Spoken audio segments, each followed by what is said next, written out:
लीजिए सुनिए आचार्य चतुर्सेन शास्त्री के लिखे उपन्यास बगुला के पंख का भाग 16 मेरी यानी समीर गोस्वामी की आवाज में। परंतु दिल्ली शहर का म्यूनिसिपल कमिश्नर बनना इतना हल्का और आसान भार न था कि जुगनू जैसा कुसंस्कारी, समाज और सभ्यता से लगभग सर्वथा बहिर्गत व्यक्ति आसानी से उसका भार संभाल लेता। अभी तो वो इतना भी नहीं जानता था कि म्यूनिसिपल कमिश्नर बनने का दायित्व क्या होता है तथा उस पर उसका क्या नैतिक और सामाजिक प्रभाव पड़ता है। वैसे भी वो इस पद के लिए नितांत अयोग्य व्यक्ति था। निस्संदेह कांग्रेस का पतन हो रहा था और उसके पतन का मुख्य कारण था अयोग्य व्यक्तियों को दायित्व के पद देना। इसे वे लोग जन जागरण का अंग मानते और जनता को ऊंचा उठाने का एक सूत्र कहते थे। परंतु इससे समाज और व्यवस्था दोनों के ही ढांचे में जो एक बेढंगापन आता जा रहा था, इसकी ओर कांग्रेस आंख उठाकर नहीं देख रही थी। कांग्रेस स्वयं एक पार्टी थी। कांग्रेस राज्य होने के कारण उनका बल बढ़ा हुआ था।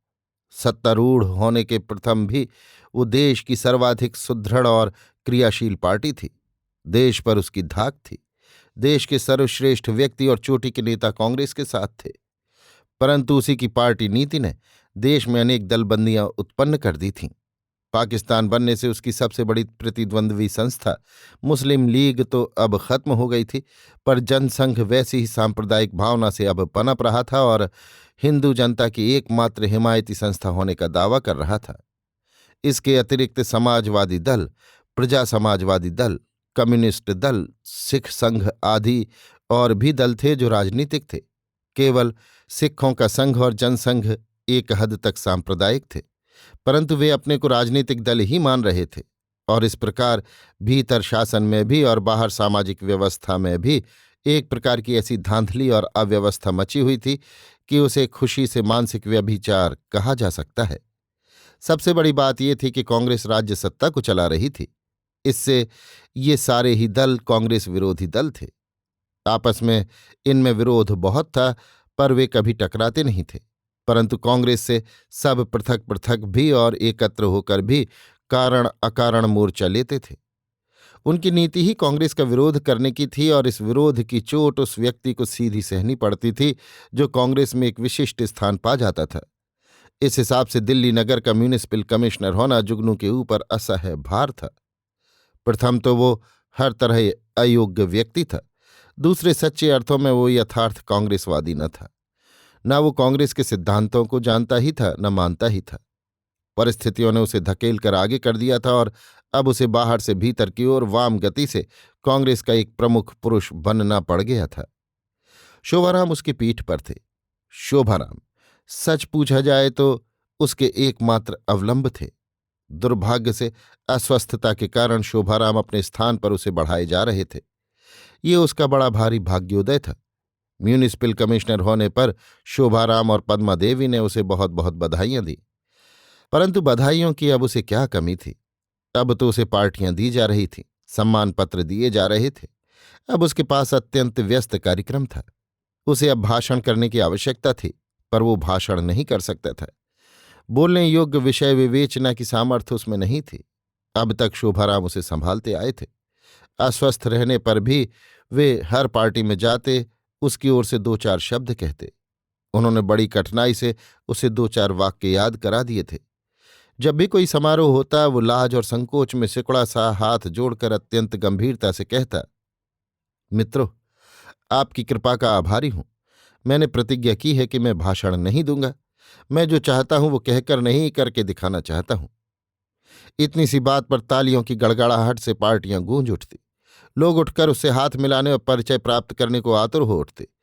वो इन सब बातों से थका हुआ परेशान सा घर लौटता। बहुत देर तक उसे नींद नहीं आती।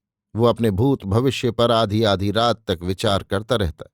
परंतु अब तो उसके बोलने की बारी ही थी। कमेटी की बैठकें होने लगीं। वो कांग्रेस ग्रुप का लीडर था। धीरे धीरे उसने अपने पद की महत्ता को समझ लिया। दूसरों को वो जोर शोर से भाषण देते सुनता। उसके मन में होता कि वो भी वैसे ही धड़ल्ले से बोले, पर खड़े होते ही उसका दिल धड़कने लगता था। अभी नए चुनाव की बधाइयां चल रही थीं कि दिवाली की धूमधाम ने जुगनू को धर दबोचा। चारों ओर से मिठाइयों के थाल और उपहार चले आ रहे थे। आज उसे प्रथम बार ही अनुभव हुआ कि उसका न कोई परिवार है, न उसका कोई पारिवारिक जीवन है, न वो सच्चे अर्थों में नागरिक है। वास्तव में वो समाज बहिष्कृत एकाकी पुरुष है। परंतु आज उसे अनधिकृत रूप में नगर पिता होने का सौभाग्य प्राप्त हुआ है और तत्काल ही जैसे उसे सभी प्रकार के नागरिक अधिकार प्राप्त हो गए हैं। वो न केवल एक सभ्य शिष्ट नागरिक बन गया है, अपितु शिष्ट नागरिकों का एक अधिष्ठाता, एक अग्र पुरुष बन गया है। इसी से लोग उसकी जय जयकार मनाते हैं, उसके सम्मान में दावतें देते हैं, उसे भेंट उपहार भेजते हैं। उसे गर्व का आभास होता था। वो सोच रहा था कि वो भी यदि एक सभ्य शिष्ट नागरिक होता, उसका एक प्रतिष्ठित परिवार होता, पत्नी होती, बच्चे होते, तो आज उसका संपूर्ण जीवन पल्लवित हो उठता। उसके पास आए हुए सभी उपहार पद्मा देवी के पास पहुंचते थे। प्रत्येक समारोह की पूर्ति वो शोभाराम की सहायता से करता था। परंतु दो काम उसने और भी यत्न से जारी रखे थे। एक दैनिक पत्रों का अध्ययन, दूसरे दिल्ली पब्लिक लाइब्रेरी में जाकर पुस्तकावलोकन। कौन कौन पुस्तकें उसे पढ़नी चाहिए, इसके लिए वो शोभाराम से परामर्श लेता था। और हिंदी के अध्ययन के लिए उसने पद्मा देवी से सहायता लेना आरंभ कर दिया था। शोभाराम के आग्रह से पद्मा ने ये भार लिया था। वो उसके भाषण वक्तव्य तैयार कर देती थी, उसके लेखों में सुधार कर देती थी। उसे इस प्रकार की सहायता देने में पद्मा को सुख मिलता था और पद्मा देवी से ये सब सहायताएं प्राप्त करके जुगनू को प्रसन्नता होती थी। इसमें एक बात ये भी थी कि एकांत मिलन, वार्तालाप, विनोद और सहवास के अधिक अवसर मिलते जा रहे थे। दोनों परस्पर अब अधिक संकोच रहित और खुले हो गए थे। बहुधा वो कार्यव्यस्त रहता। शोभाराम प्रातःकाल जल्दी भोजन करके ऑफिस चले जाते, किंतु जुगनू भोर ही निकल जाता और दोपहर में देर से आता। पद्मा उसके लिए गर्म खाना लिए बैठी रहती। जुगनू कहता, भाभी, मुझ नाचीज के लिए इतना कष्ट सहती है। इस पर पद्मा मुस्कुराकर रह जाती। कभी कदाच एकाध विनोद वाक्य कह देती। अब उसमें बहुत सी बातों में परिवर्तन हो चुका था, परंतु जुगनू की आंखों में जो काम की भूख थी वो वैसी ही थी। जरा भी उसे अवकाश मिलता वो जाग उठती थी, और पद्मा उसे ठीक पहचान गई थी। निस्संदेह पद्मा का रोगी पति उसकी काम बुभुक्षा की तृप्ति नहीं कर पाता था। अपूर्ण अभिलाषा और विच्छिन्न उद्वेग कभी कभी उसे अत्यंत क्षुब्ध कर देते थे। उसी मनोवृत्ति में जुगनू के स्वस्थ सबल शरीर को निहारना, उसके साथ एकांत में मिलना व वार्तालाप करना उसे अच्छा लगता था। इसमें उसे सुख मिलता, तृप्ति मिलती। वो उसके लिए भोजन लिए देर तक बैठी रहती। इसमें भी वो कभी ऊबती नहीं थी। परंतु सच पूछा जाए तो वो जुगनू के प्रति जो धीरे धीरे आकर्षित होती जा रही थी, इसमें काम तत्व का माध्यम है, ये बात साफ साफ वो उतनी नहीं समझ पा रही थी जितनी जुगनू। जुगनू शोभाराम और पद्मा देवी का उपकृत था, उनके एहसानों के बोझ से दबा हुआ था। शोभाराम उसे आश्रय न देते तो उसे खड़े होने का स्थान कहाँ था, ये वो जानता था, भूला नहीं था। और अब तो पद्मा देवी केवल यत्न से उसके आराम और भोजन की व्यवस्था करती है। यही नहीं, उसके गुरु की भांति उसे लिखना पढ़ना भी सिखाती है, ये वो देख रहा था। फिर भी उसके मन में बहुधा ऐसी दुर्दम्य वासना उठ खड़ी होती थी कि वो उसे अपने अंक में समेट ले, उसे लेकर कहीं भाग जाए। परंतु पद्मा देवी का मन केवल चंचल होकर रह जाता था।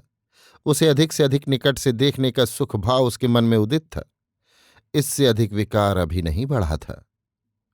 अभी आप सुन रहे थे आचार्य चतुर्सेन शास्त्री के लिखे उपन्यास बगुला के पंख का भाग 16, मेरी यानी समीर गोस्वामी की आवाज में।